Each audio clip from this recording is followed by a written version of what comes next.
ప్రభువైన యేసుక్రీస్తు నామములో ఈ ఆరాధన కూడి వచ్చిన వాళ్ళందరికీ నా హృదయపూర్వకమైనటువంటి వందనాలు తెలియచేయుచున్నాను. అందరికీ వందనాలు. బైబిల్ ఒక వాక్యాన్ని మనం జ్ఞాపకం చేసుకుందాం. యెషయా ప్రవచన గ్రంథం 49వ అధ్యాయం 25వ వాక్యం. 49:25.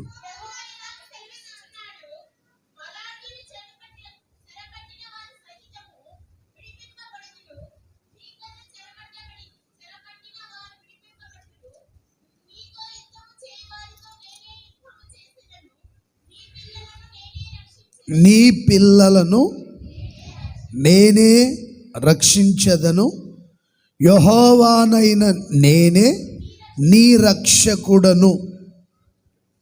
భీకరులు చెరపట్టిన వారు విడిపించబడుదురు. యెహోవా ఇలాగున సెలవిచ్చుచున్నాడు, బలాఢ్యులు చెరపట్టిన వారు సైతం విడిపింపబడుదురు, భీకరులు చెరపట్టిన వారు విడిపించబడుదురు. నీతో యుద్ధము చేయి వారితో నేను యుద్ధము చేసేదను, నీ పిల్లలను నేనే రక్షిస్తాను. భీకరుల చేతుల్లో, బలాఢ్యుల చేతులలో, శత్రువుల చేతులలో చెరపట్టబడి ఉంటే, బంధించబడి ఉంటే, శిక్షించబడుతూ ఉంటే, శ్రమ పెట్టబడుతూ ఉంటే, కష్టపెట్టబడుతూ ఉంటే, నా దేవుడు వారందరినీ విడిపించునుగాక. మనతో యుద్ధము చేయి వారితో దేవుడే యుద్ధము చేయునుగాక. నీ పిల్లలను నేనే రక్షిస్తాను.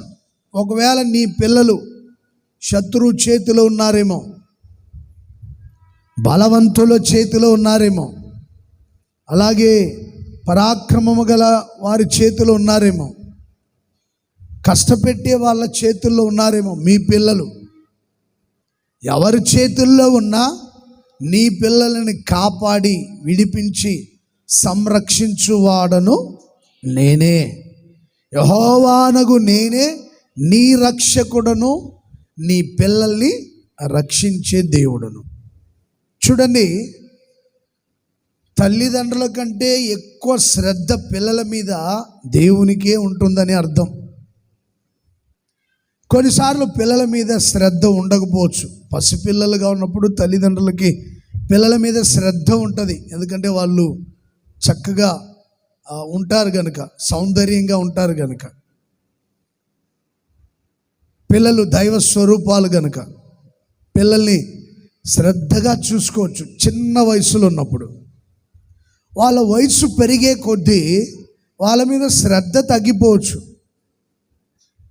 వయసు పెరిగే కొద్దీ వాడే నేర్చుకుంటాలే, వింటాలే, బాగుపడతాలే, మనం చెప్పాల్సిన పని ఏముందిలే అన్నట్లుగా కొంచెం శ్రద్ధ తగ్గిపోవచ్చు తల్లిదండ్రులైన వారికి.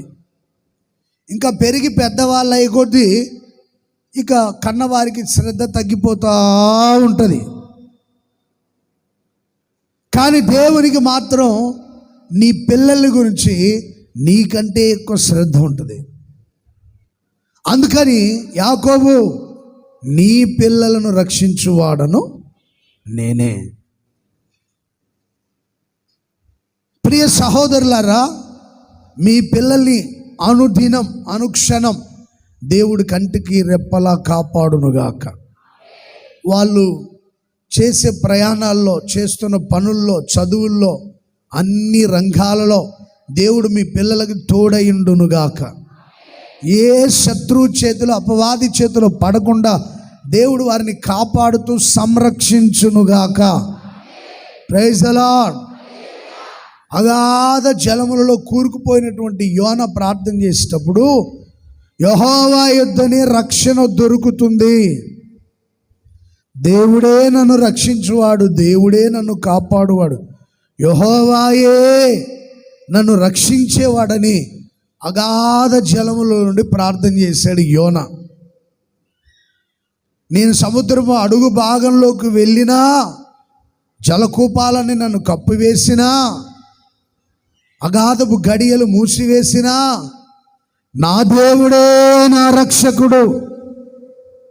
అంటే అగాధ సముద్రాల్లోకి వెళ్ళినా ఆ స్థలంలోనికి వచ్చి కూడా దేవుడు కాపాడి రక్షిస్తాడు. Praise the lord.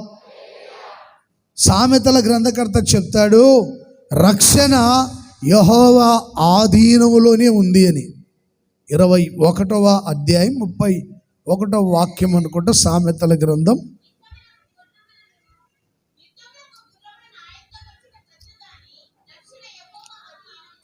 మరలా చదవండి అమ్మా. యుద్ధములకు గుర్రములను ఆయుత్తపరచుటకు అడ్డుగాని రక్షణ యెహోవా ఆధీనములో ఉంది. యుద్ధాలు చేసేదానికి ఏం చేస్తారు రాజులు? గుర్రములని ఏం చేస్తారంట? సిద్ధపరుస్తారు. యుద్ధ వాసనను పసిగట్టి యుద్ధానికి ఎదురు వెళ్ళే గుర్రాలు, శత్రుల చేతుల ఆయుధాలు శబ్దం చేస్తున్నప్పుడు గుర్రములు హోంకరించొచ్చు, కాలు దువ్వి ముందుకు పరిగెడతాయని తెలిసి యుద్ధాన్ని సిద్ధపరచవచ్చు రాజులు. యుద్ధములకి గుర్రాల్ని సిద్ధపరిచే రాజులు ఆయుధపరుస్తుంటారు గుర్రాల్ని. ఎందుకంటే అవి యుద్ధ వాసనను పసిగట్టి వేగంగా పరిగెడతాయని యోబు గ్రంథంలో రాయబడి ఉంటుంది. కాలు దువ్వుతుంది అని శత్రుల ఆయుధ శబ్దాలు విని గుర్రాలు కాలు దువ్వుతాయి, ముందుకు కొనసాగుతాయి, ఏమాత్రం భయపడవు, ఓంకరించుచు ధైర్యంగా ముందు కొనసాగించబడతాయి గుర్రాలు. యుద్ధాల్ని సిద్ధపరిచేదానికి గుర్రములని రాజులు యుద్ధం కోసం ఆయుధపరుస్తారు. గుర్రాల్ని రథాల్ని ఎన్నిటిని సిద్ధపరిచినా రక్షణ ఎవరి ఆధీనంలో ఉంది? గట్టిగా చప్పట్లు కొడదాం ఒకసారి. Praise the lord. నేను యుద్ధ కవచం ధరించుకుంటాను, ఈట తీసుకుంటాను, డాలు తీసుకొని వెళ్తాను శత్రువు మీదకి. ఏనుగుల్ని, ఒంటెల్ని, గాడిదల్ని, గుర్రాల్ని, సైన్యం అంతటిని సిద్ధపరుస్తాను. పశువుల మందల్ని సిద్ధపరచుకొని, గుర్రాల్ని సిద్ధపరచుకొని యుద్ధానికి వెళ్తాను. నా దగ్గర చాలా ఆయుధాలు ఉన్నాయి. డాల్ ఉంది, ఖడ్గం ఉంది, యుద్ధ వస్త్రాలు ఉన్నాయి, బుల్లెట్ ప్రూఫ్ జాకెట్ ఉంది. ఎదుటి వాళ్ళు నన్ను కాల్చినా ఏమాత్రం ఆ బుల్లెట్ లోపలికి వెళ్లకుండా నేను కవచం ధరించుకొని ఉన్నాను. నా దగ్గర ఏం బలం తక్కువ, ఆయుధాలు తక్కువ, శక్తి తక్కువ, సైన్యం తక్కువ అని నువ్వు ఎంత విర్రవీగినా, ఎంత సిద్ధపరిచినా రక్షణ ఎవరి ఆధీనంలో ఉంది? గట్టిగా చెప్పాలి మీరు. రక్షణ ఎవరి ఆధీనంలో ఉంది? గట్టిగా. రక్షణ యెహోవా ఆధీనం. రక్షణ యెహోవా. Praise the lord. అంటే మన దగ్గర ఏమీ లేకపోయినా అన్నీ ఉన్నా రక్షించే దేవుడు ఒక్కడే. ఆయన పేరు నజరేయుడైన యేసు. మన తెలివితేటలన్నీ ప్రక్కన పెట్టాల్సి వస్తుంది కొన్నిసార్లు. నేను తెలివిగలవని, నేను లేకపోతే ఏ పని జరగదు, నేను లేకపోతే యుద్ధంలో జయం ఉండదు, నేను లేకపోతే సైన్యాన్ని ఓడించలేరు, నేను లేకపోతే అది జరగదు ఇది జరగదని తెలివి తక్కువగా ఎవరు ఆలోచించొద్దు. రాజులు గుర్రాల్ని సిద్ధపరిచినా రక్షించేవాడు మాత్రం దేవుడే. Praise the lord. మనల్ని కాపాడువాడు మన దేవుడే.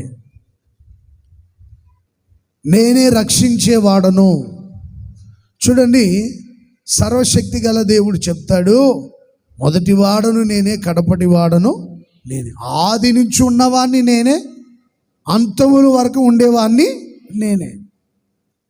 నాకు ముందు ఎవడు లేడు, నా తర్వాత కూడా ఎవడు లేడు. నేనే రక్షకుడను, నేను తప్ప వేరొక రక్షకుడు అని యెషయా గ్రంథం 43వ అధ్యాయం 11వ వాక్యంలో విషయాలు ఉంటాయి.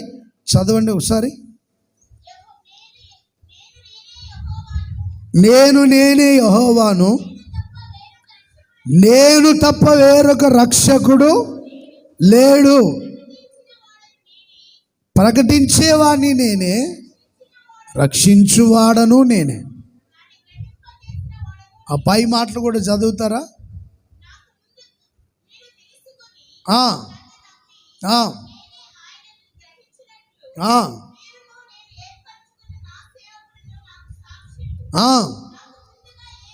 నాకు ముందుగా ఎవరు లేరు, నాకు ముందుగా ఎవ్వడు నిర్మించబడలేదు. జీవము గల దేవుడని యెహోవాకు ముందుగా ఏ దేవుడు నిర్మించబడలేదు. నా తర్వాత కూడా ఏ దేవుడును లేడు. నేనే యెహోవాను, నేను తప్ప వేరొక రక్షకుడు లేడు. ప్రకటించువాడను నేనే, రక్షించువాడను నేనే. Praise the lord. నేను ప్రకటిస్తాను, నేనే రక్షిస్తాను. Praise the Lord. దేహాల్ని రక్షిస్తాడు, ఆత్మల్ని రక్షిస్తాడు, ప్రాణాత్మ దేహాల్ని కాపాడి రక్షిస్తాడు. సమరయ స్త్రీతో అనేక విషయాలు బోధించాడు, ప్రకటించాడు, తెలియపరిచాడు. నేను నిజమైన రక్షకుడను, పాపములో నుండి విడిపించువాడను, నేనిచ్చు నీళ్లు త్రాగువాడు మరి ఎప్పటికీ దప్పికొనడు, నేనే రక్షకుడను. ఆమెతో మాట్లాడాడు. సరే, ఆమెకున్న బలహీనతలు ఏంటో తెలియపరిచాడు. వెళ్ళి నీ పెనిమిటిని పిలుచుకొని రమ్మంటే ఆమె ఏమంటది? లేడయ్యా అని చెప్తుంది. ఆయన అంటాడు, నీవు చెప్పిన మాట సరే, నీకు పెనిమిటి లేడన్న మాట సరే, కానీ 5 పెనిమిట్లు ఉన్నారు. ఇప్పుడున్నోడు కూడా నీ వాడు కాదు. సత్యమే చెప్పాడు యేసయ్య. ఆమె వెళ్ళి ఊర్లోకి వెళ్ళి ఈయన నిజంగా రక్షకుడు, ప్రవక్త, దిగి వచ్చిన మెస్సయ్య అని ఊర్లోకి వెళ్ళి ఆయన గురించి చెబితే మొత్తం మీదకి ప్రజలు నమ్మారు. యేసు ప్రభును వాళ్ళ గ్రామానికి తీసుకుని వెళ్ళి అనేక సంగతులు బోధించమని, ప్రకటించమని చెప్పారు. ఇంచుమించుగా 2 రోజుల పాటు ఆ ప్రాంతంలోనే అనేక విషయాలు బోధించినప్పుడు వాళ్ళు అంటారు, నిజముగా ఈయన లోకరక్షకుడైన దేవుడు.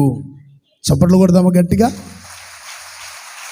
ఆ మాటలు చదవండి. యోహాను సువార్త 4వ అధ్యాయం 2వ వాక్యం. మా మట్టుకు మేము విని ఈయన నిజముగా లోక రక్షకుడని తెలుసుకొని, ఎవరో చెప్తే కాదు, మా మట్టుకు మేము డైరెక్ట్గా ఆయన చెప్పే మాటలు విన్నాం, ఆయన చూసాం, ఆయన చేసే అద్భుతాలు కనులారా చూసాం, ఆయన మాటలో జీవం ఉందన్న సంగతి గ్రహించాం. సమరయ స్త్రీ చెప్పినప్పుడు కాదు, డైరెక్ట్గా దేవుడు చెప్పినప్పుడే మేము విని విశ్వసించి, ఈయన నిజముగా ఒక సమరయులకే కాదు, ఒక క్రైస్తవులకే కాదు, ఒక యూదులకే కాదు, ఒక ఇశ్రాయేలుకే కాదు, ఈ దేశంలో ఉన్న 800 కోట్ల మంది ప్రజలకి ప్రభు రక్షకుడుగా ఉండునుగాక. ఆయన ఉన్నాడు. లోకమంతటికి యేసు ప్రభు రక్షకుడు. సర్వ మానవాళిని రక్షించేవాడు. నాకంటే ముందు ఎవడు నిర్మించబడలేదు, నా తర్వాత కూడా ఎవడు ఉండడు, నేనే రక్షకుడను. నీవు అగాధ జలములలో ఉన్నా, శ్రమలలో ఉన్నా, ఇబ్బందుల్లో ఉన్నా, కష్టాల్లో ఉన్నా, దరి కానరాని స్థితిలో ఉన్నా, గమ్యం కానరాని స్థితిలో ఉన్నా, అగాధపు గడియలు వేయబడిన శ్రమలలో ఉన్నా, ఇబ్బందుల్లో ఉన్నా, కష్టాల్లో ఉన్నా, సమస్యల్లో ఉన్నా, విడుదల పొందలేని, ఇది అసాధ్యం, అసంభవం అని నువ్వు అనుకుంటూ ఉన్నా, దేవుడు ప్రతి ఒక్కరిని రక్షించునుగాక. హల్లెలూయా, హల్లెలూయా. రక్షణ ఆయన ఆధీనం కనుక దేవుడు చెప్తున్న మాటలు నీ పిల్లలను రక్షించువాడును నేనే. ఈ వాగ్దానం మీ పట్ల, మీ పిల్లల పట్ల, మనందరి పట్ల ప్రభు నెరవేర్చునుగాక. గట్టిగా చెప్పండి ఆమేనని. మీ పిల్లలను రక్షించువాడును నేనే అని సర్వశక్తి గల దేవుడు వాగ్దానం చేస్తున్నాడు. నీ పిల్లలు ఎక్కడ ఉన్నా, ఎవరి చేతిలో బంధించబడిన, దూరాన సమీపాన ఎక్కడ ఉన్నా, దేవుడు కంటికి రెప్పలా మీ పిల్లల్ని, మిమ్మల్ని కాపాడి రక్షించునుగాక, కాపాడునుగాక. హల్లెలూయా. నీ పిల్లల మీద నీకు శ్రద్ధ లేకపోయినా దేవుడు శ్రద్ధ తీసుకొని కాపాడుతూ ఉంటాడు. భయపడకండి, మీ పిల్లలందరినీ నా ప్రభువైన యేసయ్య కాపాడునుగాక. యాకోబుతో సెలవిచ్చిన మాటలు ఇవి. మరి మీ పిల్లల్ని, మిమ్మల్ని, మనలందరినీ దేవుడు కాపాడాలంటే మనం ఏం చేయాలి? ఎలా జీవించాలి? ఎలా బ్రతకాలి? ఎలా బ్రతుకుతే దేవుడు కాపాడుతాడు? ఎలా జీవిస్తే దేవుడు కాపాడుతాడనే మాటలు కూడా ఆ పరిశుద్ధ గ్రంథంలో ఉన్నాయి. దేవుడు ఎప్పుడో రాసిపెట్టి ఉంచాడు పరిశుద్ధ గ్రంథంలో. ఎవరిని కాపాడుతాడు ఆయన, ఎలాంటి పిల్లల్ని కాపాడుతాడు, లేకపోతే నీ పిల్లలు కాపాడబడాలంటే వాళ్ళని ఏ మార్గంలో నడిపించాలి, ఏ విషయాలు వాళ్ళకు బోధించాలి, ఏ విషయాలు వాళ్ళకి నేర్పించాలి, ఏ విషయాలు వాళ్ళకి తెలియపరచాలి, ఆ బాధ్యత కూడా నీ మీదే ఉంది. నీ పిల్లలు కాపాడబడి, రక్షింపబడి, ఆశీర్వాదకరంగా ఉండాలంటే, నీ పిల్లలు దేవుని చేత పోషించబడుతూ సమృద్ధిని అనుభవించాలంటే వాళ్ళని నువ్వు ఏ మార్గాల్లో నడిపించాలి, వాళ్ళని ఎలాంటి మార్గాల్లో ఆ పిల్లల్ని పెంచాలి, ఏ విషయాలు వాళ్ళకు బోధించి వాళ్ళకి నేర్పించాలో కూడా బైబిల్లో రాయబడింది. అనేక విషయాలు నీ పిల్లలకి తెలియపరచాలి, బోధించాలి, చక్కని మార్గాల్లో నడిపించాలి. మనమంతా దేవుని పిల్లలమే. నీ పిల్లల్నే కాదు, నిన్ను, నన్ను, మనలందరినీ కాపాడి రక్షించే దేవుడు. మనం ఏం చేయాలి, ఎలాంటి మార్గాల్లో నడవాలో కూడా కొన్ని విషయాలు చెప్తాను. చూడండి, యెషయా గ్రంథం 63వ అధ్యాయం 8వ వాక్యాన్ని చదువుకుందాం. వారు నా జనులనియు అబద్ధమాడనేరని పిల్లలని అనుకొని ఆయన వారికి రక్షకుడాయను. ఎవరిని రక్షిస్తాడంట ఆయన? అబద్ధమాడనేరని పిల్లల్ని. రెండోదిగా స్తుతించేటువంటి పిల్లల్ని. ఎవరిని రక్షిస్తాడు ఆయన?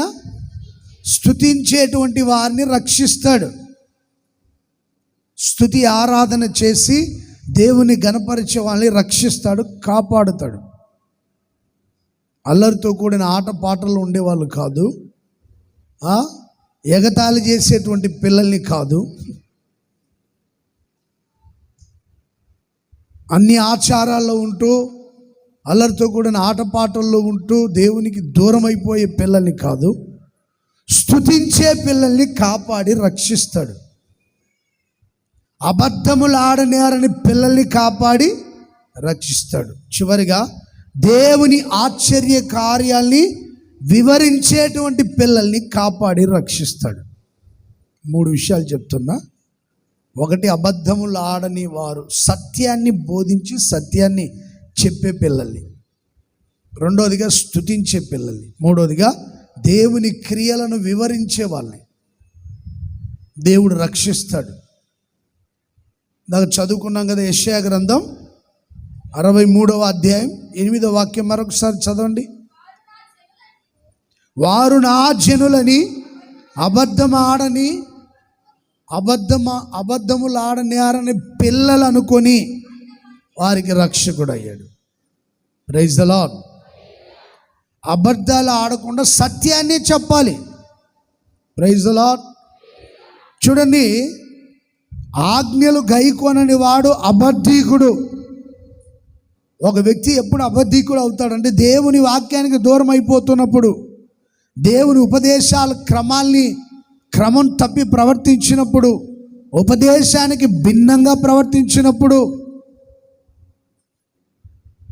అలాగే దేవుని ఆజ్ఞల్ని అనుసరించకుండా వాటిని ధిక్కరించేవాడు అబద్ధీకుడు.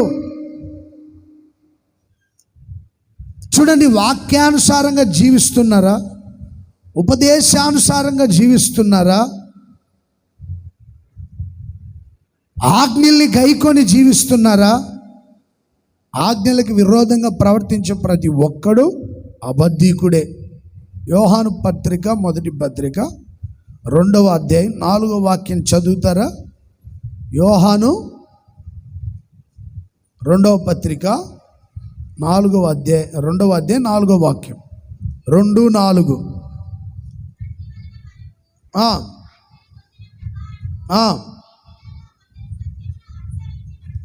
సత్యమును అనుసరించి నీ పిల్లలు సత్యమును అనుసరించి నడుచుకొనుచున్నారని బహుగా సంతోషించుచున్నాను.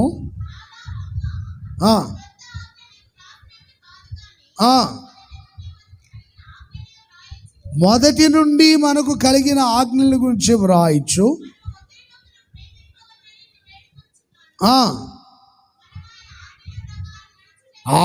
ఆయన ఆజ్ఞల ప్రకారం నడుచుటయే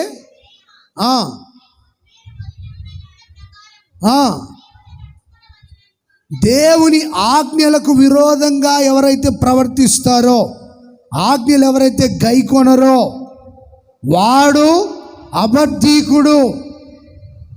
సత్యాన్ని అనుసరించి నడుస్తున్నారని నేను సంతోషపడుతున్నా, కానీ సత్యానికి భిన్నంగా ఎవరైతే ప్రవర్తిస్తున్నారో వాళ్ళందరూ ఎవరంట? బైబిల్ చెప్తుంది అబద్ధీకులు. 1 యోహాను పత్రిక 2వ అధ్యాయం 4వ వాక్యం. ఆయన ఆజ్ఞలను గైకొనని వాడు అబద్ధీకుడు, వానిలో సత్యము లేదు.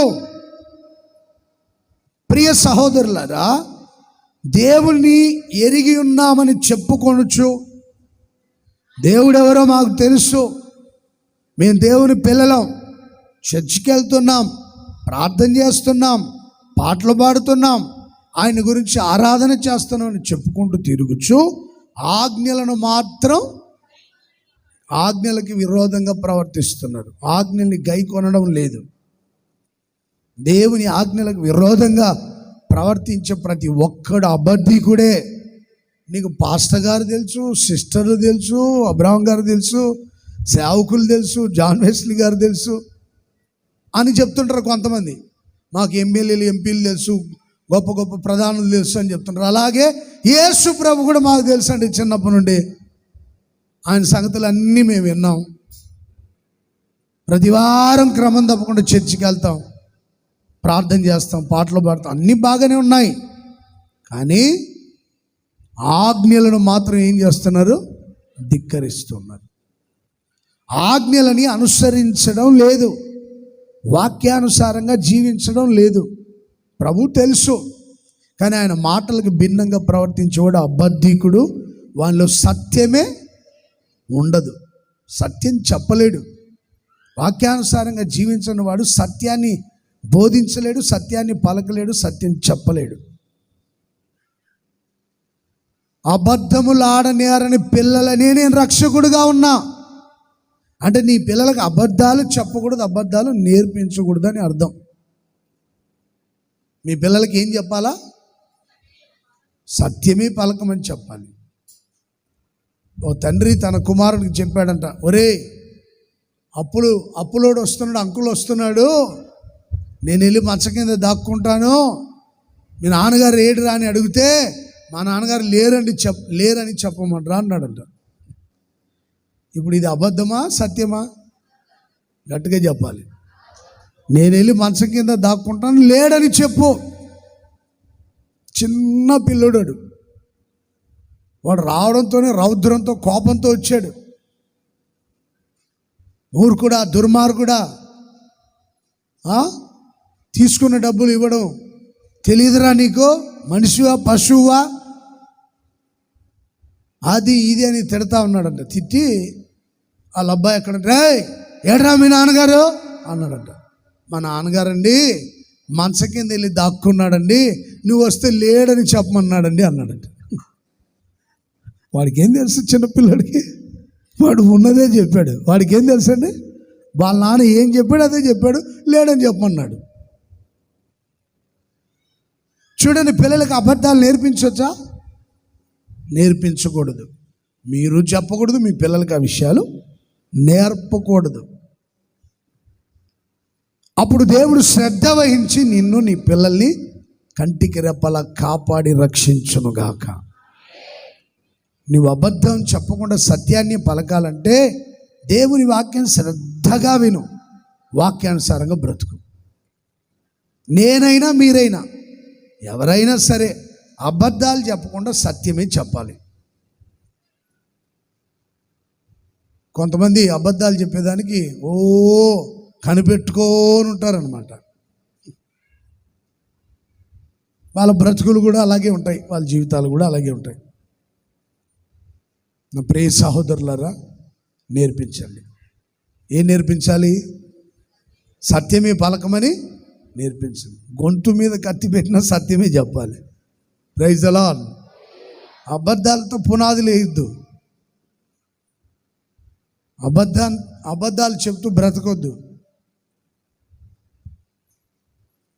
అబద్ధ సాక్ష్యాలు చెప్పకూడదని ఆజ్ఞల్లో ఉంది కదా, ఉందా లేదా? పొరుగువాని మీద అబద్ధ సాక్ష్యాలు పలకొద్దు. ఎందుకు? భక్తి అంటే ప్రార్థనలు ఎందుకంటే నాకు తెలియక అడుగుతాను. భక్తి అవసరమా? ప్రార్థన అవసరమా? అబద్ధాలు చెప్పుకుంటూ బ్రతకడం అవసరమా? దేవుడు ఎలా రక్షకుడుగా ఉంటాడు? నీ పిల్లల్ని నిన్ను ఎలా కాపాడి రక్షిస్తాడు ఆయన? నాతో కలిపి చెప్తున్నా, నేనైనా మీరైనా అబద్ధాలు చెప్పకుండా సత్యాన్ని పలకాలి. Praise the lord. అబద్ధికుని కంటే దరిద్రుడే మేలంట. సామెతల గ్రంథం ఉంటుంది, అబద్ధాలు చెప్పేవానికంటే కూడా దీన దరిద్రులు ఉంటారే, వాళ్ళే మేలు, వాళ్ళే మంచోళ్ళు. దరిద్రులే, అబద్ధికుల కంటే కూడా దరిద్రులే ఉత్తములు.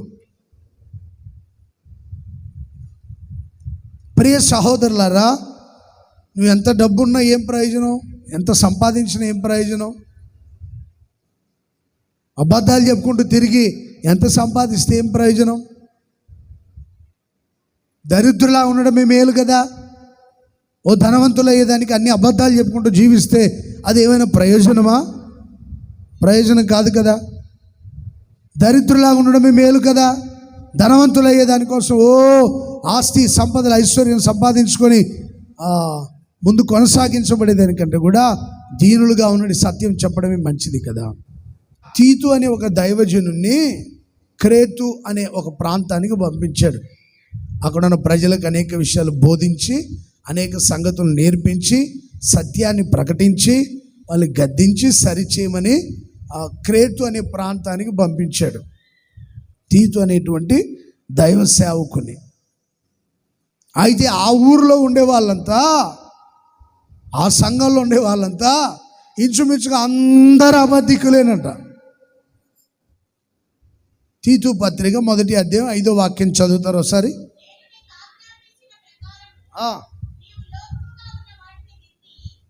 నేను నీకు ఆజ్ఞాపించిన వాటి ప్రకారము నీవు లోపముగా ఉన్న వాటిని దిద్ది ప్రతి పట్టణములోనూ పెద్దలను నియమించు నిమిత్తమై క్రేతులో నేను నిన్ను విడిచి వచ్చాను. చాలు.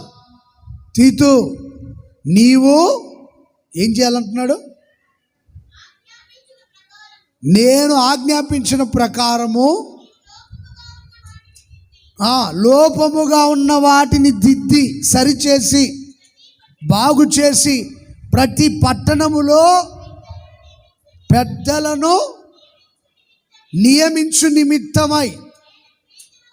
ప్రతి పట్టణములో పెద్దల్ని నియమించాలి.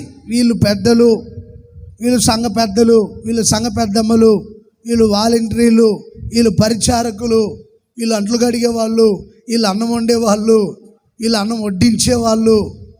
ఎవడు పడితే వాడు వెళ్ళి ఆ స్టైల్ కొట్టుకుంటూ వడ్డించి పరిచయాలు పెంచుకొని ఉంటారు. అలాంటి పనికి మాలిన ఎదవలు కూడా స్టైల్ కొట్టుకుంటూ వెళ్ళి అక్కడ మెలికలు తిరిగి పరిచర్యని మెలికలు తిరిగి అక్కడ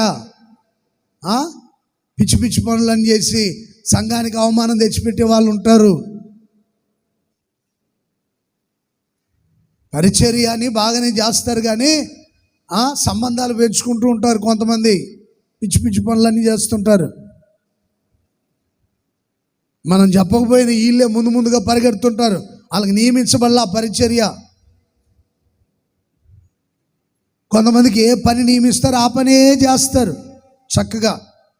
వాళ్ళకి నియమించబడిన పరిచర్య సంపూర్తి చేయబడితే ఇంకొక పని ఏదైనా ఉంటే వాళ్ళకి సహాయం చేస్తారు. తీతు, నేను చెప్పిన విషయాలన్నిటిని నువ్వు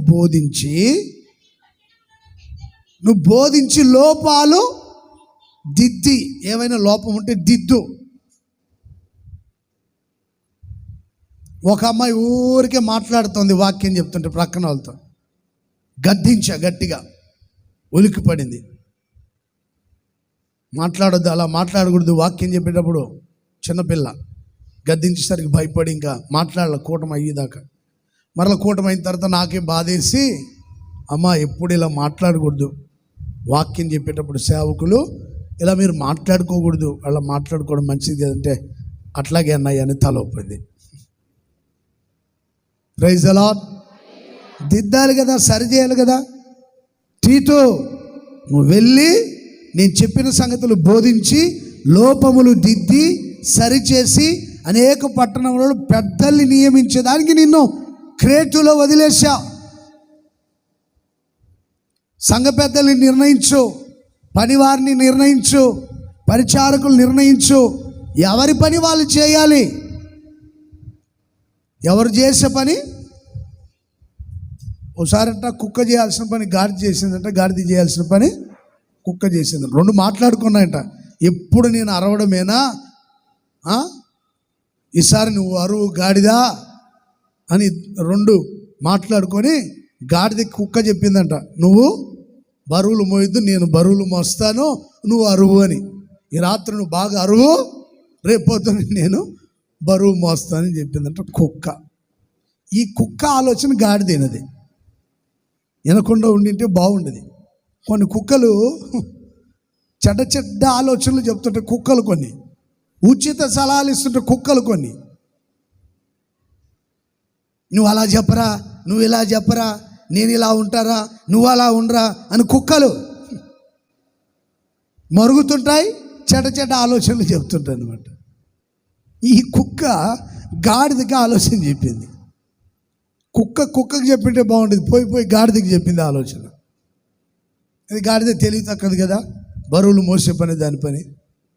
ఏం చేయమంటారు చెప్పనంటే 60 మంది.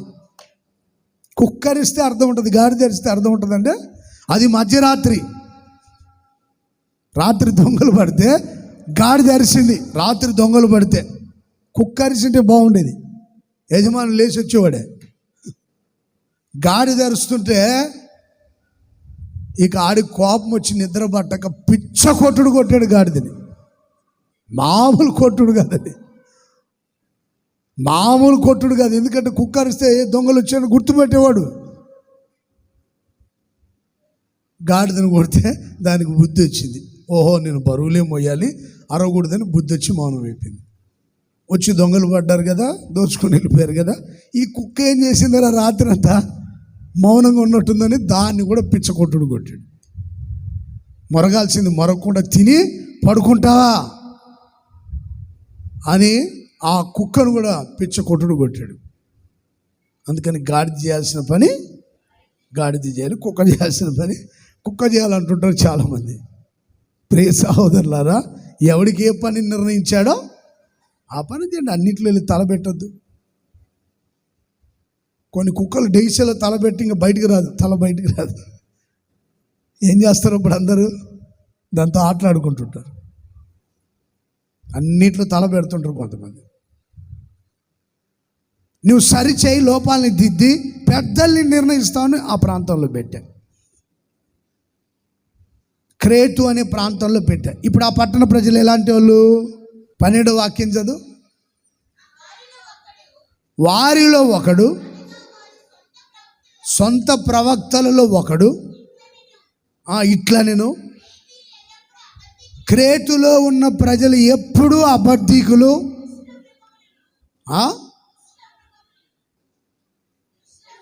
దుష్ట మృగాలు, సోమరులు, తిండిబోతులునై ఉన్నారు. క్రేతులో, క్రేతు అనే ఆ పేరుకి అర్థం ఏంటంటే పుష్టి. ఏంటండి క్రేతు అనే ఆ పట్టణ, ఆ ప్రాంతానికి పేరుకి అర్థం ఏంటి? పుష్టిగా ఉంటారు. కొంతమంది తిని కడుపులో చల్ల కదలకుండా కూర్చొని ఉంటారు అనమాట. పుష్టిగా ఉండాలని కోరుకుంటారు. ఎక్కడికి వెళ్ళరు, ఏ పని చేయరు, తిని మౌనంగా కూర్చొని ఉంటారు. ఇల్లు ఊడవడం కానీ, శుభ్రం చేసుకోవడం కానీ ఏమీ చేయరు. శుభ్రంగా తిని సీరియల్ చూసేవాళ్ళు కొంతమంది, సెల్ ఫోన్లో ముచ్చట్లు పెట్టుకునే వాళ్ళు కొంతమంది, ఎస్ఎంఎస్లు పంపించుకుంటూ తిరిగే వాళ్ళు కొంతమంది, వీడియో గేమ్లు ఆడేవాళ్ళు మరికొంతమంది, బెట్టింగ్లు పెట్టుకునే వాళ్ళు మరికొంతమంది. తిని కూర్చోవాలన్నమాట, పుష్టిగా ఉండాల. క్రేతీలు అబద్ధీకులు, దుష్ట మృగాలు. ఎవరంట? ఏం మాట అండి ఇది? మృగాలు లాంటి వాళ్ళంట. మృగాలు మనుషులు కనపడితే ఎగబడుతుంటాయి చీల్చేదానికి. మృగాలకు సాఫ్ట్నెస్ ఉండదు, ఎప్పుడు చంపాలి, తినాలి, గాయపరచాలి. సాఫ్ట్గా ఉంటారు అనమాట వాళ్ళు. ఎప్పుడు రఫ్గా ఉంటారు. వాళ్ళ మాటలు కానీ, వాళ్ళ ముఖాలు కూడా చెకుముకి రాయిలాగా ఉంటాయి. చూడండి కొంతమంది ముఖాలు, చెకుముకి రాయి ఉంటుంది చూడండి, అలా ఉంటాయి కొంతమంది ముఖాలు. గరుకుగా ఉంటాయి చెకుముకి రాళ్ళు. వాళ్ళ ముఖాలు కూడా అలాగే ఉంటాయి. దుష్ట మృగాలు, అబద్ధీకులు, సోమరులు, తిండిబోతులు. క్రేతులో ఉన్న ప్రజలు సోమరులు, తిండిబోతులు, దుష్ట మృగాలు, అబద్ధీకులు. ఎప్పుడు పుష్టిగా ఉండాలనుకుంటారు, ఎప్పుడు బాగుండాలి. మాకెళ్ళి సేఫ్ జోన్, మేము సేఫ్ జోన్లో ఉండాలి, మేము పుష్టిగా ఉండాలి, మేము ఆరోగ్యం. కొంచెం కష్టం వస్తే నచ్చదు వాళ్ళకి, కొంచెం శ్రమ వస్తే నచ్చదు. పుష్టిగా ఉండాలి, తిని నిద్రపోవాలి, ఎప్పుడు నిద్రపోవాలి. సోమరితనం, లేజినెస్ అన్నమాట. ఏ పని చేయరు, ఒక్క పని చేత కాదు. చాలామంది పిల్లలు అలాగే ఉన్నారు, ఏ పని చెప్పినా సరిగ్గా చేయరు, కానీ తిండి మాత్రం టయానికి ఉండాలి. కంచాలు తినాలన్నమాట. తిండిపోతులు కదా, సోమరిపోతులు, నిద్రపోతులు, అబద్ధికులు, దుష్ట మృగాలు. ఒకడికి అబద్ధ పాఠం ఉందంటే వాళ్ళు ఇవన్నీ వస్తాయి. ఇంకా మృగాలు లాంటి మనసు ఉంటుంది, తిండిపోతు మనసు ఉంటుంది, ఎప్పుడు నిద్రపోవాలనే ఆలోచన ఉంటుంది అబద్ధికులకి. మృగాల్లాగా ఉంటారనమాట అబద్ధాలు చెప్తూ. నిద్రపోతూ సోమరిపోతులుగా ఉంటారు, ఏ పని చేత కాదు, కానీ ఎప్పుడు ఎలా ఉండాలనుకుంటారు?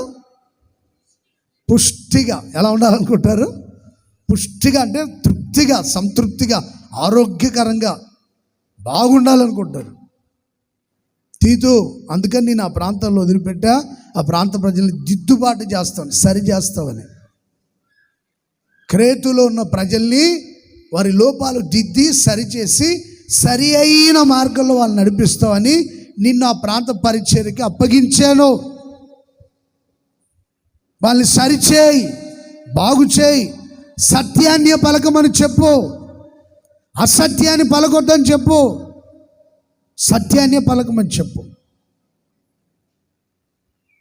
సరిచేసి నేను ఆజ్ఞాపించిన విషయాలన్నీ వారికి బోధించు.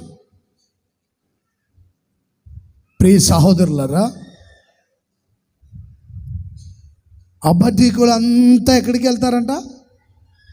చదవండి ఒకసారి ఆ మాట. ప్రకటన గ్రంథం 21:8. పిరికివారును, అవిశ్వాసులను, అసహ్యులను, నరహంతకులను, వ్యభిచారులను, మాంత్రికులను, విగ్రహారాధికులను, అబద్ధీకులందరూ అగ్ని గంధకములతో మండుచున్న గుండములో పాలు పొందుదురు. అదే రెండో మరణం. ప్రతి విశ్వాసి, ప్రతి సేవకుడు రెండో మరణం తప్పించుకుందరుగాక. అంటే ఏం చేయాలి? మనం అబద్ధాలు చెప్పకూడదు, అసభ్యకరమైన పనులు చేయకూడదు, మాంత్రికుల్లాగా ఉండకూడదు, నరహంతకుల్లాగా ఉండకూడదు, పిరికి వాళ్ళలాగా విగ్రహాలంటే బొమ్మలే కాదు, డబ్బు, వెండి, బంగారం. కొంతమంది గుండెల్లో కొన్ని విగ్రహాలు ఉంటాయి. కొంతమందికి సెల్ ఫోన్ ఒక విగ్రహం, డబ్బు ఒక విగ్రహం. ఇలా విగ్రహాల్లాగా కొంతమంది హృదయాల్లో భద్రపరుచుకొని ఉంటారు కొన్ని విగ్రహాల్ని. అబద్ధీకులు మండుచున్న అగ్నిగుండంలో పాలు పొందుతారు. అదే రెండో మరణం. మొదటి మరణం మనం తప్పించుకోలేం.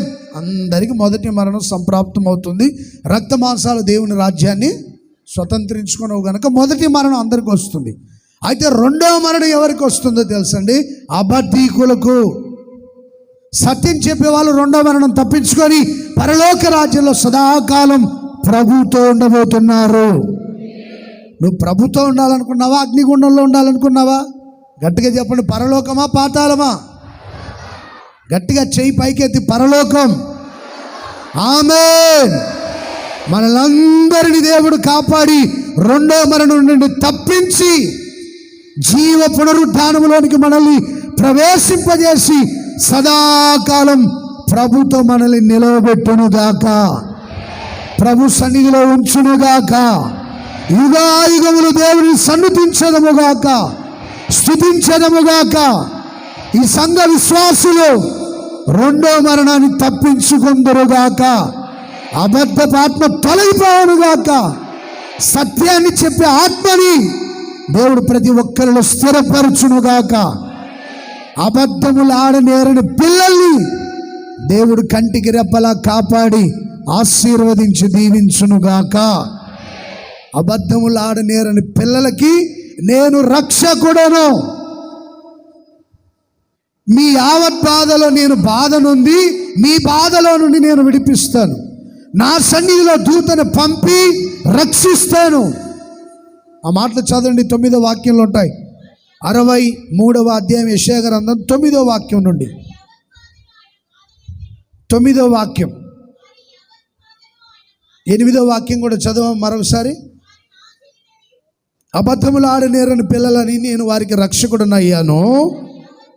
వారి యావత్ బాధలో ఆయన బాధ నుండి తన సన్నిధిలో దూతని పంపి మిమ్మల్ని, మీ పిల్లల్ని కాపాడి రక్షించునుగాక. ఆయన సన్నిధిలో తన దూతను పంపి వారిని రక్షించెను. దానియేలుకు ఒక దూతను పంపి రక్షించాడు సింహాల నోట్లో పడకుండా. దావీదును శక్తితో, బలముతో నింపి దేవుడు కాపాడి రక్షించాడు.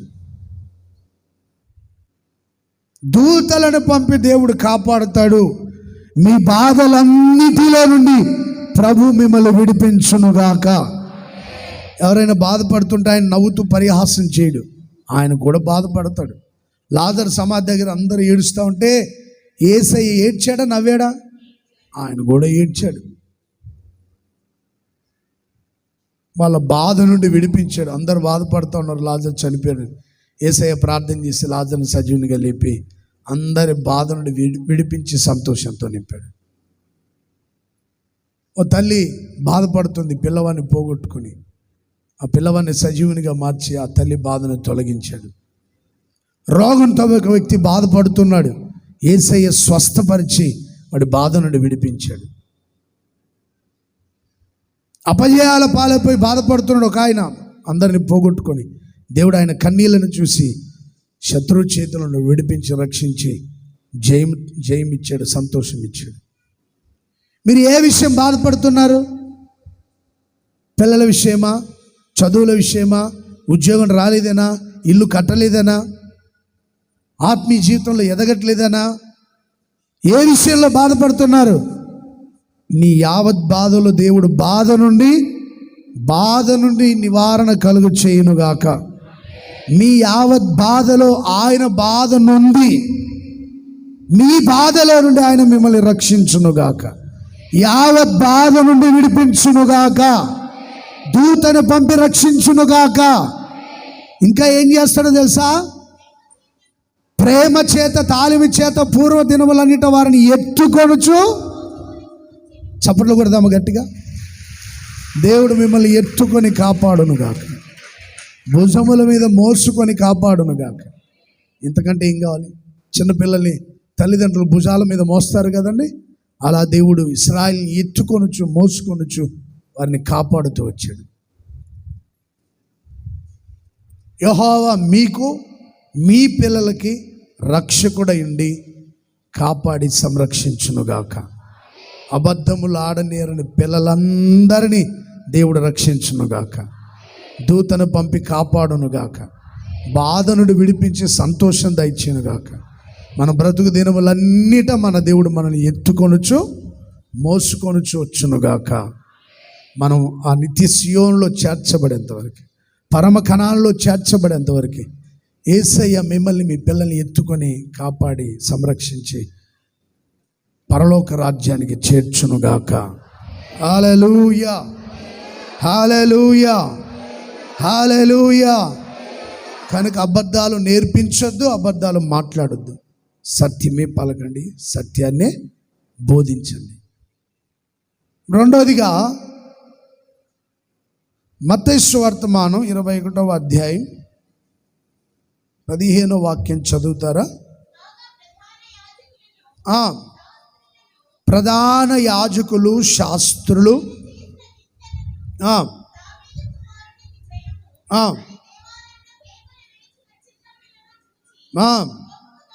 కోపముతో మండిపడ్డారు. వీరు చెప్పుచున్నది వినుచున్నావని ఆయన అడిగిరి. అందుకు యేసు, వినుచున్నాను. బాలుర యొక్కయు చంటి పిల్లల యొక్కయు, చిన్న పిల్లల నోట బాలుర నోట స్తోత్రం సిద్ధింపజేశాను. మీరు ఎప్పుడు చదవలేదా, వినలేదా? దేవాలయంలో ఎవరెవరు ఉన్నారట? శాస్త్రులు, ప్రధాన యాజకులు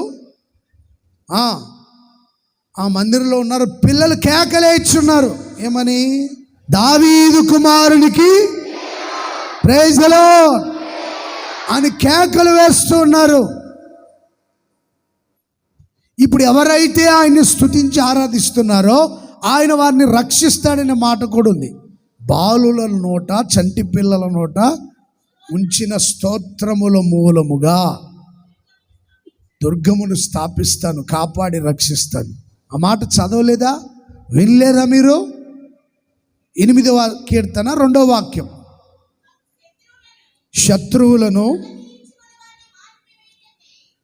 శత్రువులను పగ తీర్చుకొనుటకు నీ విరోధులను బట్టి బాలుల నోట, చంటి పిల్లల నోట వచ్చిన స్తుతుల మూలముగా ఒక దుర్గమును స్థాపించి వారిని రక్షిస్తాడు. దేవుణ్ణి స్తుతించే ప్రతి ఒక్కరి చుట్టూ ఆయన ఒక దుర్గమును స్థాపించునుగాక, ఆయన వారిని రక్షించునుగాక. ఆ పిల్లల స్వరం వింటున్నావయ్యా నువ్వు? చూడు ఎలా అరుస్తున్నారు, కేకలేస్తున్నారేంటి వాళ్ళు. చిన్నపిల్లలు దావీదు కుమారునికి జయం, హోసన్నా జయం, ప్రభు పేరట వచ్చేవాడు అని కేకలు వేస్తూ దేవుణ్ణి స్తుతిస్తున్నారు. అది చూసి కొంతమంది మండిపడ్డారు. యేసయ్య చెప్పాడు, స్తుతించే ప్రతి ఒక్కరిని నేను కాపాడి రక్షిస్తాను. స్తుతించే పిల్లల చుట్టూ ఒక దుర్గాన్ని స్థాపిస్తాను. మీ పిల్లలకి స్తుతించడం నేర్పించండి. కేకలు వేసి దేవుని ఆరాధన చేయడం నేర్పించండి. యూదా అంటేనే స్తుతి. యూదాను గురించి చెప్పేటప్పుడు ప్రజలందరూ అతనికి విధేయులై ఉంటారు. శత్రువుల మీద పగ తీర్చుకొని, ఆదికాండం 49 అధ్యాయం 8-9 వాక్యాలు. స్తుతించెదరు, శత్రువుల మెడ మీద ఉంటుంది, సాగిల పడతారు.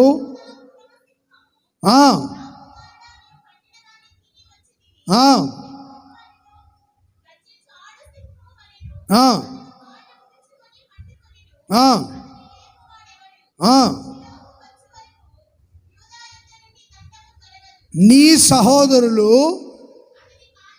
విధేయులై ఉంటారు. ప్రజలు అతనికి విధేయులై ఉంటారు. అతని ఖడ్గం శత్రు మెడ మీద ఉంటుంది. నేను అతనికి రక్షకుడను. ప్రజలందరూ విధేయులై జీవిస్తారు. స్తుతించే ప్రతి ఒక్కరికి దేవుడు రక్షకుడుగా ఉండునుగాక. శత్రువుల మెడ మీద మన ఖడ్గాన్ని మన చేతిని ఉంచునుగాక. ప్రజలు విధేయులై జీవించెదరుగాక. దేవుడు ఆయన్ని స్తుతించే వాళ్ళందరినీ కాపాడి రక్షించునుగాక. చూడండి, దినవృత్తాంతాలు 2వ గ్రంథం 20 అధ్యాయం 4వ వాక్యంలో యూదావారు దేవుని సహాయం కోసం వేడుకున్నారంట. దేవుని సహాయం కోసం వేడుకుంటున్నారు యూదావారు. యూదావారికి రక్షకుడిగా ఉన్నాడు. 17వ వాక్యం చదవండి.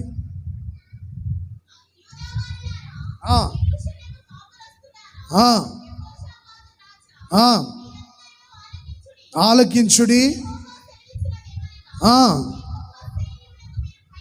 భయపడొద్దు, దేవుడే జరిగిస్తాడు.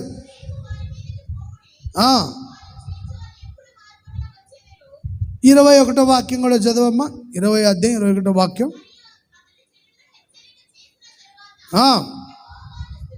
యెహోవాను స్తుతించుటకు గాయకులను ఏర్పరచి వారు పరిశుద్ధాలంకారము ధరించుకొని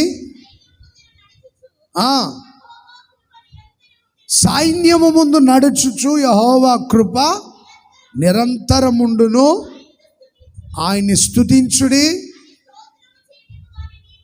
అది యూదా వారందరూ దేవుని సహాయం కోసం ఒక చోట కూడుకున్నారు. శత్రువుల మీద జయం కలగాలి, గొప్ప రక్షణ వీరికి దేవుడు అనుగ్రహించాలని ఒక చోట చేరి ప్రార్థన చేస్తున్నారు. దేవుడు చెప్పాడు ఆయన యుద్ధం జరిగిస్తాడు.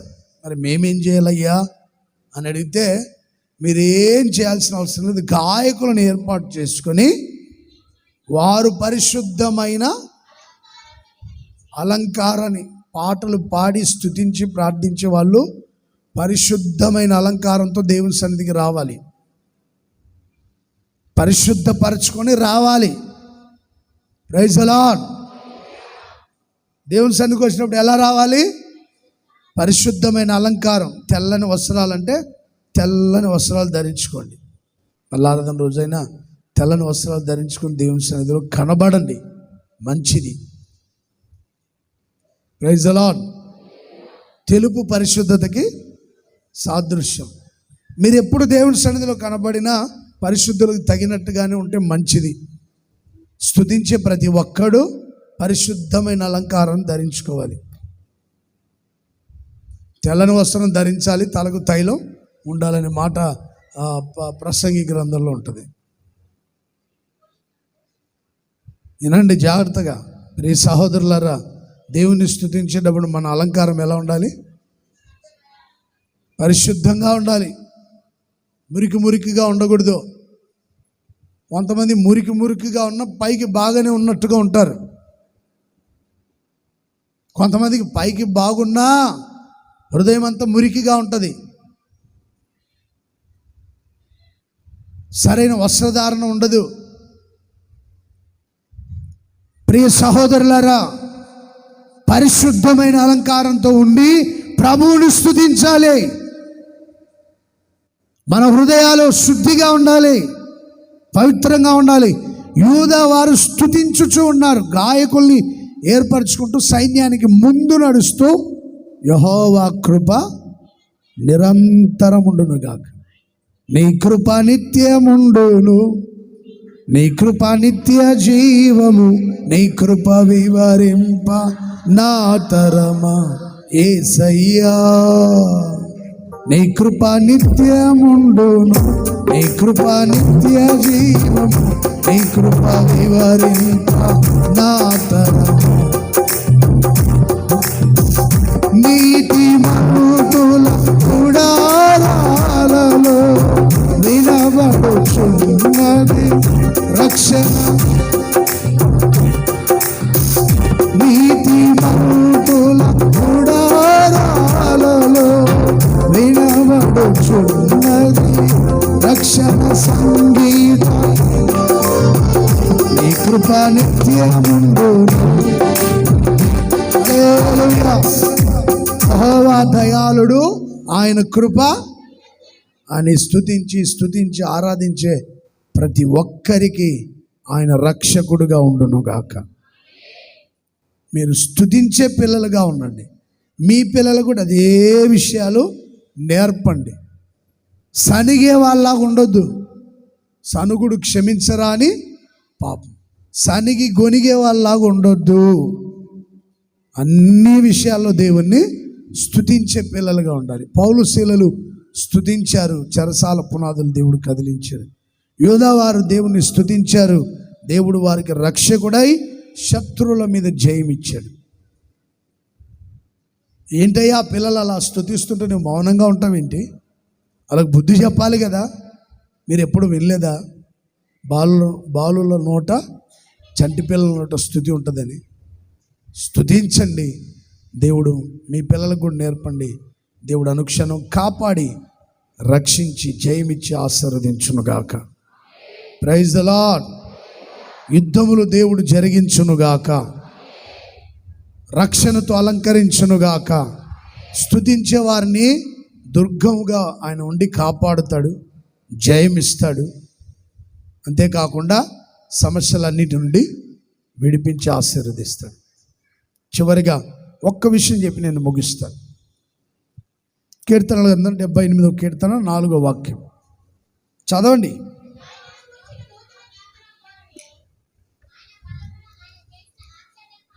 ఆయన బలమును, ఆయన చేసినటువంటి ఆశ్చర్య కార్యములను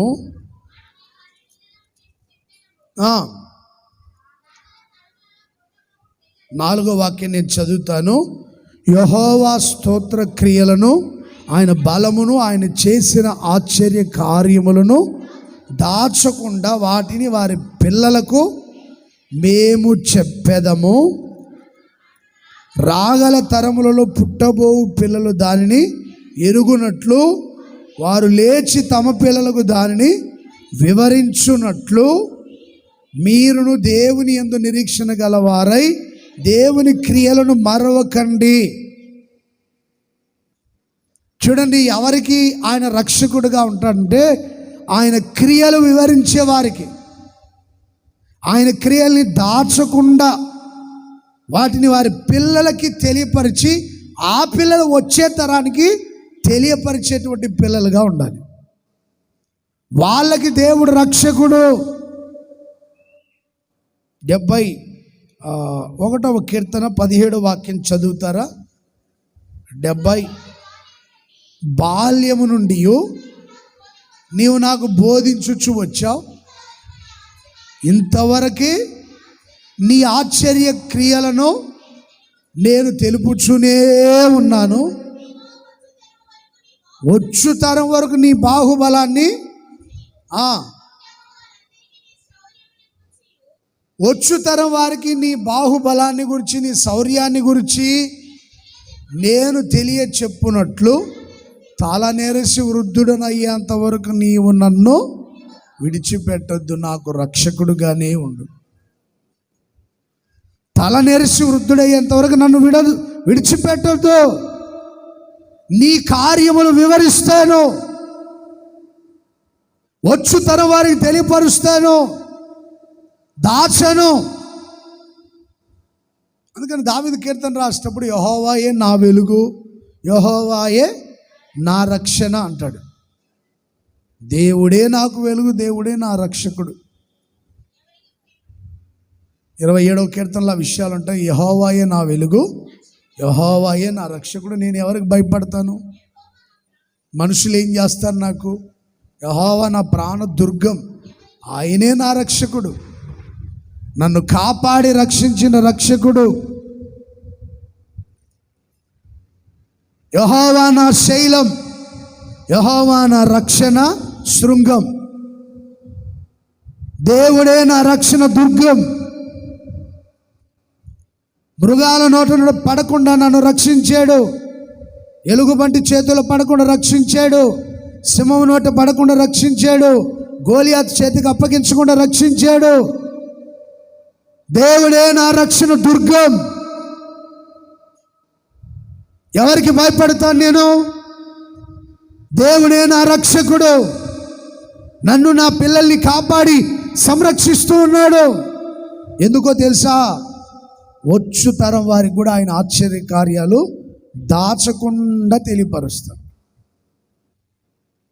మీరు అబద్ధాలు ఆడకుండా సత్యాన్ని చెబుతూ ముందుకు సాగండి. రెండోదిగా సనుగులు మాని దేవుని స్తుతిస్తూ ముందుకు సాగండి. మూడోదిగా దేవుడు చేసిన కార్యాలు ఎప్పుడు ఇతరులకి వివరించి చెప్పండి. 78వ కీర్తనలో 11, 12 వాక్యాలు చదువుతారా?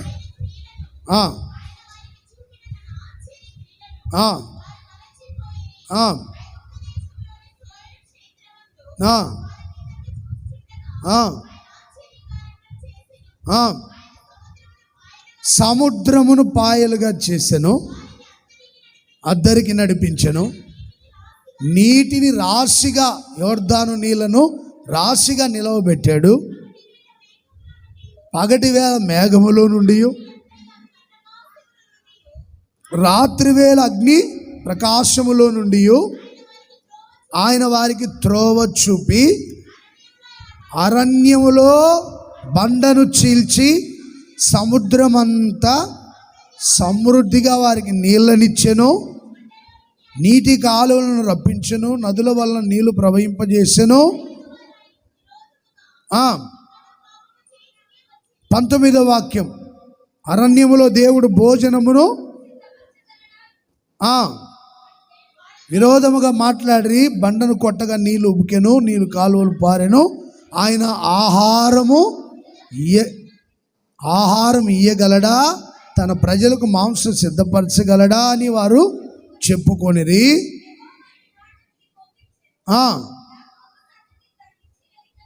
23వ వాక్యం, అంతరిక్ష ద్వారములను తెరిచెను, ఆహారమునకైన వారి మీద మన్నాను కురిపించెను, ఆకాశ ధాన్యం వారికి అనుగ్రహించెను, దేవదూతల ఆహారం నరులు భుజించిరి. గట్టిగా చప్పట్లు కొడుతూ దేవుని మహిమపడతాం. గట్టిగా హల్లెలూయా. భోజన పదార్థములను ఆయన వారికి సమృద్ధిగా పంపెను. గట్టిగా చప్పట్లు కొడదామా? Praise the Lord. హల్లెలూయా. దేవుడు చేసిన ఆశ్చర్య క్రియలు ఏంటంటే ఆ 12వ వాక్యంలో రాయబడి ఉంటుంది. సముద్రమును పాయలుగా చేశాడు. దేవుని ప్రజలు ఎదుట ఒక సముద్రం ఉంటే దాన్ని 2 పాయలుగా మార్చి రహదారిని కలుగజేశాడు సముద్రంలో. ఇది ఆశ్చర్యం. ప్రపంచంలో ఎవ్వడి వల్ల కాదు సముద్రంలో త్రోవను కలుగ చేయడం. బ్రిడ్జీలు కడతారేమో, ఆనకట్టలు కడతారేమో, కానీ సముద్రాన్ని పాయలు చేయడం ఎవడి వల్ల కాదు. అమెరికా దేశంలో ఒకసారి ఒక బ్రిడ్జి వేశారంటండి. ప్రపంచంలోనే అది చాలా పెద్ద బ్రిడ్జ్ అన్నమాట. కానీ ఒకసారి పెద్ద వర్షాలు, వరదలు, తుఫాన్లు వచ్చి ఆ బ్రిడ్జి మధ్యలో నది వెళ్లకుండా తన దారి మలుపుకొని బ్రిడ్జి అవతలగా అది దారి మలుపుకొని నది ప్రవహిస్తూ ఉందంటండి. ఆ బ్రిడ్జి ఉంది కానీ ఇప్పుడు ఎవరికి ప్రయోజనం లేకుండా, ఎందుకంటే నది తన దారి మళ్లించుకుంది. ఈ బ్రిడ్జి గర్వించిందేమో, నేను పెద్ద ప్రపంచంలో ప్రఖ్యాతిగాంచిన దాన్ని, నాకంటే వీరుడు సూర్యుడు ఎవరు లేడు, నలుగురికి దారి చూపించావని అన్నట్టుగా విర్రవీగినట్టుంది. ఒక రోజున పెద్ద తుఫాన్లు వచ్చి ఆ నది తన దారి మళ్లించుకొని ఆ బ్రిడ్జి పక్క నుంచి ప్రవహిస్తుందంట. ఇప్పటికీ ఉంది అది. బ్రిడ్జిలు కట్టొచ్చేమో కానీ నదుల్లో దారి కలగజేసినట్టుగా కొన్నిసార్లు నది తన దారి మళ్లించుకుంటే కట్టబడిన బ్రిడ్జి ప్రయోజనం ఉండదు. కానీ దేవుడు అలా కాదు, సముద్రాన్ని 2 పాయలుగా చీల్చేశాడు. ఇది ఆయన చేసిన ఆశ్చర్యం. ఈ సంగతులు ప్రకటించాలి, తెలియపరచాలి. ఇంకా ఆయన చేసిన ఆశ్చర్యం ఏంటో తెలుసండి? అరణ్యములో బండను చీల్చి సముద్రం అంతా సమృద్ధిగా నీళ్ళనిచ్చాడు. ఈ సంవత్సరం నీటి కొరత లేకుండా నీటిని సమృద్ధిగా మన రాష్ట్ర ప్రజలకు దేవుడు దయచేయనుగాక. సకాలంలో వర్షాలు కురిపించి నీటిని సమృద్ధిగా దయచేయనుగాక. హల్లెలూయా. దేవుడు ఆహారం ఇయ్యగలడా అని వాళ్ళకు ప్రశ్న. అప్పుడు దేవుడు ఏం చేశాడో తెలుసండి? ఆయన పైనున్న ఆకాశంలోకి ఆజ్ఞాపించగా అంతరిక్ష ద్వారములు తెరచి ఆహారమునకై వారి మీద మన్నా కురిపించెను, ఆకాశ ధాన్యం వారికి అనుగ్రహించెను, దేవదూతలు భుజించే ఆహారం వారికి ఆయన సమృద్ధిగా పంపెను. ఈ సంవత్సరం మన రాష్ట్రంలో, మన దేశంలో, సంఘాల్లో, కుటుంబాల్లో ఆహార కొరత లేకుండా సమృద్ధిగా ఆహారాన్ని దయచేయునుగాక. ధాన్య ద్రాక్షారస తైలములని పంపునుగాక.